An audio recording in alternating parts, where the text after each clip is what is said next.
او تفگره کو د سالین د دسپیکا ست سالی ده او قاسا کمکوجی پیکان یلدجی کردان مجبور من destek بدن ve tevgere jî yani Kemalist normal dijminahiya Kemalistan li Hemerî Kurdan tê zanîn yani tu heqekî Kurdan rava nabînin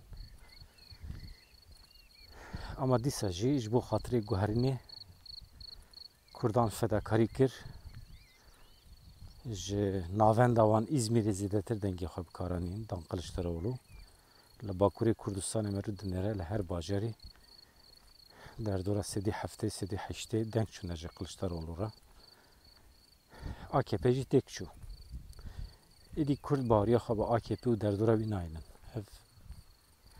kifşe yani dewleta tir li Kurdistanê wenda kiriye merex nekin Partiyê Kurdan serkeftîne HDP serkeftiye li Bakurê Kurdistanê ama tişta ku em hêvî dikin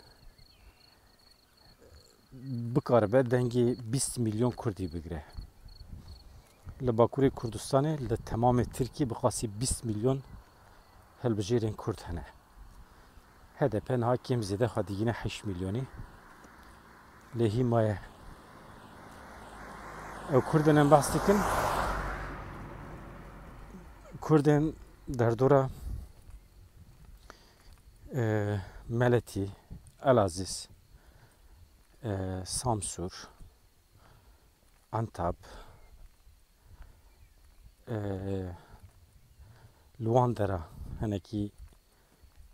dengê xwe didin partiyên Pergalê ama wekî din li Kurdistanê serkeftin heye li Kurdistanê rewşa Kurdan baş e têr dike têr nake xizmetek ku HDP dixwaze bigîne gelê Bakurê Kurdistanê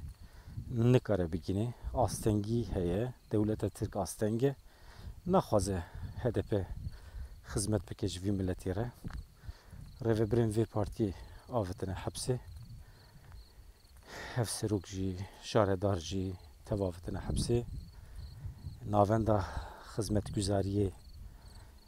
şaredarî desteserkirine yani dengê Kurda rewa nabînin heq nadin Kurda dengê xwe bikarbîne yani ji bo wan Kurd tune ne zorê wan diçe yani sedî dehê temamê Tirkiye sedî danzdeh sêzdehê temamê Tirkiye alîgirê HDP bin ew vê yekî qebûl nakin yani çawa çê dibe ku Kurd dikarin di guherîna Tirkiyeyê hakim bin serdest bin diyarker bin vê yekî qebûl nakin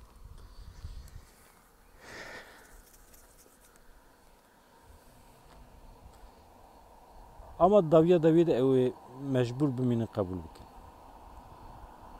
rastiya me ye ew ê qebûl kirin